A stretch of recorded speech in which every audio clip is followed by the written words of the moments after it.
मनमाड येथे वंचित बहुजन आघाडीतर्फे लोकशाहीर अण्णाभाऊ साठे यांची जयंती मोठ्या उत्साहात साजरी। साहित्यरत्न लोकशाहीर अण्णाभाऊ साठे यांच्या जयंतीनिमित्त वंचित बहुजन आघाडी मनमाड शहर शाखेतर्फे जयंती साजरी करण्यात आली। कार्यक्रमाची सुरुवात अण्णाभाऊ साठे यांच्या प्रतिमेस रोहित संसारे, खुशाल थोरात यांच्या हस्ते पुष्पहार अर्पण करून अभिवादन करण्यात आले।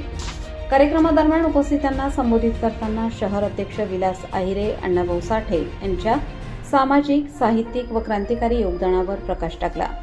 अण्णाभाऊंनी आपल्या लेखणीतून व शाहिरीतून कष्टकरी, वंचित आणि शोषित समाजाच्या व्यथा मांडून त्यांना अन्यायाविरुद्ध लढण्याची प्रेरणा दिली। त्यांचे विचार आजही समाजाला दिशा देणारे आहेत असे प्रतिपादन यावेळी करण्यात आले। या प्रसंगी वंचित बहुजन आघाडीचे प्रमुख जिल्हा उपाध्यक्ष आनंद शिंगारे, ज्येष्ठ नेते कैलास शिंदे, गुरुजी, तुषार जाधव आणि परिसरातील नागरिक मोठ्या संख्येने उपस्थित होते। सर्वांनी मिळून लोकशाहीरांच्या विचारांचा वारसा पुढे नेण्याचा संकल्प केला। कार्यक्रमाच्या शेवटी उपस्थितांचे महासचिव अमोल केदारे यांच्या वतीने आभार मानण्यात आले आणि उपस्थितांना मिठाई वाटप करून सोहळ्याची सांगता झाली।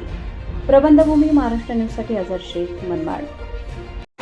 आज 1 ऑगस्ट 2026 लोकशाहीर अण्णाभाऊ साठे यांची आज जयंती आहे। आज मनमाड शहर वंचित बहुजन आघाडीच्या वतीनं आज या ठिकाणी ही जयंती साजरी होत आहे। जयंती साजरी होत असताना अण्णाभाऊ साठेंनी जग बदललं घालवे गाव सांगून गेले मला भीमराव या पंक्तीप्रमाणे आपलं आयुष्य जगलं आहे आणि त्या आयुष्याला अर्पण करून त्यांनी लेखणीच्या द्वारे आपला ठसा फक्त भारतात नव्हे तर पूर्ण जगभरामध्ये त्यांनी उमटवला आहे।